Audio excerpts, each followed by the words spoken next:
Welcome. I am Derwin Smiley, and I'm honored to have the artist Alpha with me today on the show. Mr. Alpha, welcome to the show. Nice to meet you. Nice to have me. I forgot to say that you are an artist on the label Night Sun label. Sir. Can Yes, you tell me what made you want to get into the rap game? English class. Oh, it sounds funny. I used to write throughout, school, grade school, wrote poems for people, and just learning that you could have power with words. That started it. Then hearing, from the Run DMCs up to, the Tribe Called Quest and up to the Wu-Tang Clan, just showed that there's another way of expressing yourself and kind of controlling a mass of people with having an extensive vocabulary and being able to be creative and things like that. So that's really what attracted me to it from the start. How hard is it to break into the industry? If you're trying to get into the industry, it's very hard. It's almost better to find your own channel. With the advent of technology and things, you don't necessarily need a large, corporate, conglomerate behind you. With the internet, people can get, music from you, from your websites, from your MySpace, your Facebook, or whatever. So you go directly to people. So it's almost better to find your own fan base and find success there. Then if you make enough noise, then the majors will come and find you. But you have to have a quality product first and foremost. How determined are you to make it in this game? Oh man, let's just put it like this. If I wasn't determined, I would have stopped a long time ago. I've dealt with family being against it, friends doubting me, situations going horribly awry, my personal life falling apart, various other sacrifices I've had to make, but it's something that I know that I can't stop doing because it was a gift that I was given, and I have to use it to reach people, and I don't have the luxury of giving up. So can you tell me, where do you see yourself within 5 years from now? The next 5 years, I really would like to have found where my contingent of fans are and being able to reach them and just continuing to tour, writing books, doing more public speaking, doing more working with the youth, and just helping to build more of the infrastructure of the community that spawned me, which is here in Indianapolis. That's really where I see myself. So what style is yours? I'm a storyteller, I'm an MC, I'm a lyricist, so I put a lot of words together. But I would definitely consider myself a progressive hip-hop artist, meaning that I'm always looking to push the boundaries and looking to grow. I mean, I sing as well, I'm a songwriter, I do poetry, spoken word. I am into all facets of music. I'm learning how to play the guitar at this point, learning a little bit more about production and the behind-the-scenes work. So I'm an artist, definitely an artist, but I'm still a aspiring artist because it was once said that until your craft pays you, you're aspiring. He is Mr. Alpha, and later on in the show, he will be doing a powerful performance for us. Stay with us. M2 is an independent rap artist. Mr. M2, welcome to the show. Thank you for having me, sir. Can you tell me where did you get the passion to go into the rap game? Man, that really just came from, growing up in the city. Everybody raps, and that's really what started. It was just amongst friends, everybody rapping, but the passion really came from, realizing that I could actually affect people's emotions and cause positive change through my lyrics, and that passion, really fueled my desire to perfect my craft. Okay. Who are some of the mentors that you look up to get advice from to push you to keep pursuing this career? The biggest influence I've had in my life was actually my auntie. She passed away, but I started writing when I was about 9 or 10 years old, and even when I wasn't that good, she would always influence me, say, keep on writing. I think that's very important, not just in music, but in life, to have a strong support system around us to push us to our full potential. Mm-hmm.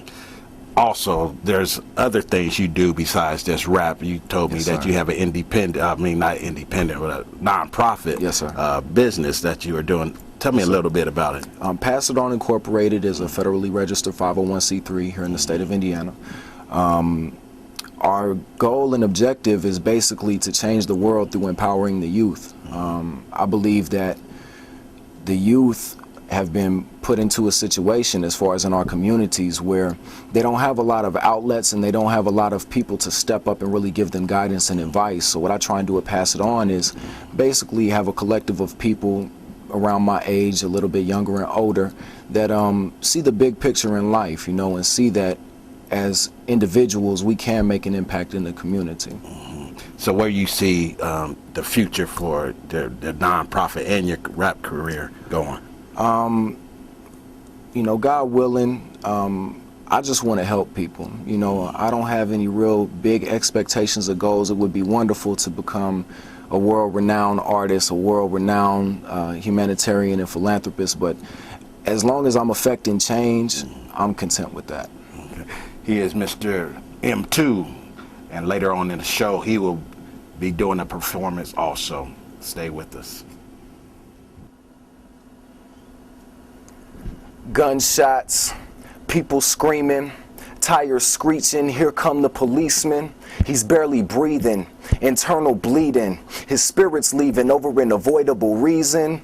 Down the block an outsider got right in front of a house where a mother smokes rock after rock. She used to let her little girl watch until she turned 3 and choked on a Lego block. That crushed her neighbor Jason. See, Jason's 25, currently unemployed and just trying to survive. Every day he goes out on a job search, but despite his clean-cut appearance, the felony is always what they spot first. And every day he walks past Mr. Osley, a Vietnam vet. Now he boxes like Muhammad Ali, but he doesn't box people, just the air on the corner. People drive by and laugh. He's kind of like the ghetto performer. And all of these people could have been much more. Just a few examples of what the world does to the poor. My head to the sky and my heart on the floor. I ain't caused all of this, so what you blaming me for? And every day around the world it's the same thing. People doing anything just to get a little change. Despite all of that, one fact still remains. The sun shines brightest right after it rains. Listen, gunshots, people screaming, a couple miles away, tourists coming and leaving. I stepped off the plane into the island sunshine, glad to be away from drama and away from one time.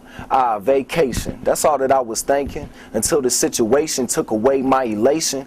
Saw this Rasta man as I was driving down the street, garbage bag full of bread and no shoes on his feet. Stopped to give him a ride. He got in the car with me. Couldn't understand his speech, but I could tell he was a geek. And when we got to where he lived, I could see why. Rock path up the mountain, chain link fence on each side. Small shacks crammed together, made of wood and aluminum. Weed, graffiti, reggae music penetrated through them. When I got to the top, what I saw, I couldn't stand it. A view of the Atlantic and $1 million mansion. And all of these people could have been much more. Just a few examples of what the world does to the poor. My head to the sky and my heart on the floor. I ain't caused all of this, so what you blaming me for? And every day around the world it's the same thing. People doing anything just to get a little change. Despite all of that, one fact still remains. The sun shines brightest right after it rains. And I ask, what's going on? It seems we've arrived at a part in the song where everything is obviously going wrong. I mean, nobody's singing the right pitch, but giving the right pitch and force-fed consumers are like it. So what about a freedom of choice? See, I'm the man with voice box in hand in the land of the voiceless. So I'm crowned a benevolent one to rule with sovereign right and the freedom to act the fool. But kind of funny in that sense, and possibly ironic, because the free world of work and democracy is actually not democratic at all. Just poke anyone in your arm's reach. Let's see, did y'all vote? No?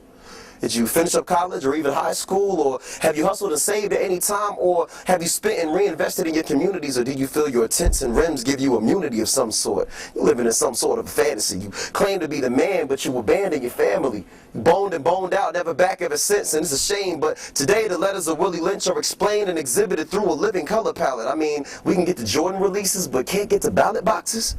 But then watch the results on idiot boxes and still complain every day of limited options. What kind of options are you using, or are you not? You can either give up or make the most of what you got on hand, because these hands have built bridges, not in a literal sense, but through handshakes and digits. See, Gil Scott wouldn't channel serving surprise. You got to do work that would not be televised. So if you talk but don't walk, history will repeat.